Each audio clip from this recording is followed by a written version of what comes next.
Hey everybody, Nick Espinosa, your chief security fanatic here, and today we've got to talk about Russia because even though there have been sanctions on Russia for over a year now, Apple, Dell, and HP products, not to mention others, are still flowing into that country. That is not good, and here's what's going on. Now, this is coming from Tom's Hardware, and I think we all need to be aware of this growing and important situation. Most of the world's best-known PC brands left Russia after it invaded Ukraine back in February of 2022. Like I said, it's been over a year, but despite that, they are still getting personal computers from Apple, Dell, HP, and all of that through gray market imports. Now, foreign-controlled brands commanded over 90% of the Russian PC market last year, with only 9% coming from local Russian brands, and that's according to C News. Now, interestingly enough, CPU sales, the actual processors, remain flat.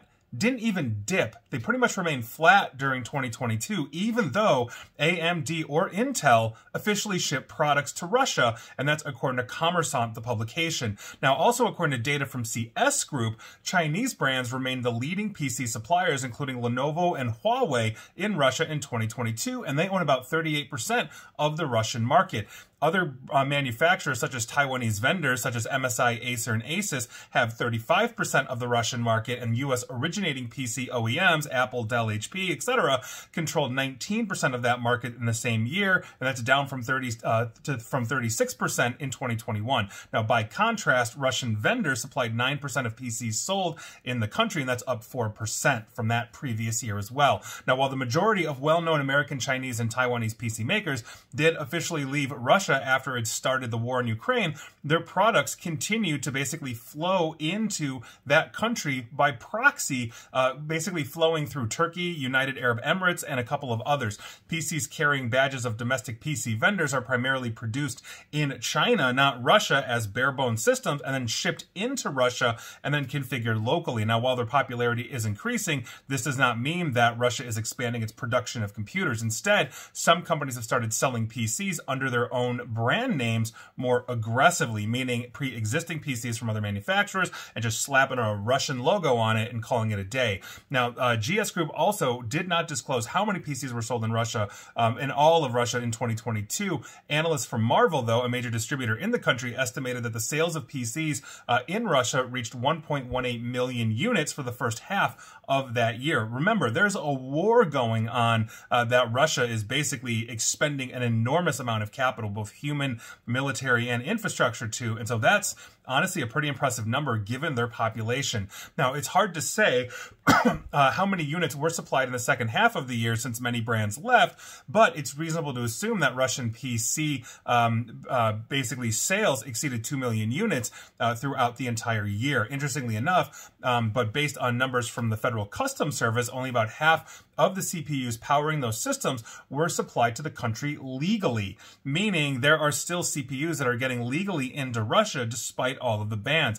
Now, the publication Commerçant also reported that about 1.027 million CPUs, or processors, those that power the PCs, were shipped to Russia in 2022. 782,000 of those were Intel. That's up from 9% year over year, despite the ban. They're getting more Intel chips. 143,000 of those were AMD. That's down 2 times compared to 2021, whereas another 102,000 were developed by other vendors, mostly out of China. And so, despite the fact that we have a full court press on their economic system and sanctions, basically their PC market is growing still, and it's growing from brands that have no right or business to be in there. What that means essentially is that, you know, as Russia has essentially become a global pariah, again, with the exception of China, who apparently is supporting Russia. President Xi is meeting with President Putin, or just recently met, and not to mention Iran.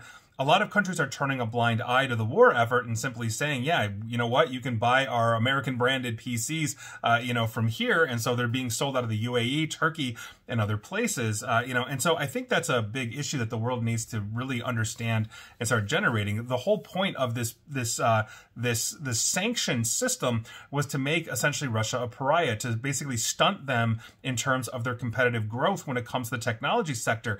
But if Intel processors are up 9% 4%, even though there's a sanction, that's a very serious problem that needs to be addressed. And it's not just Intel, going in and looking at this, or Apple or Dell or any of the others. It's got to be the governments that say, if we're really serious, about stunting the growth of Russia, really hindering their economy to get them to back off this ridiculous war, then these are the things that we need to really be focused on, that we really need to be going at. So I'll leave you with that. That's where we're at. Hopefully, it's going to change, but we'll see. It doesn't look like it's going to. And if we find out that through 2023, they had even more growth in PC, Apple, and CPU sales, we still have a very serious issue on our hands. It still needs addressing, and I hope I don't have to make this video again.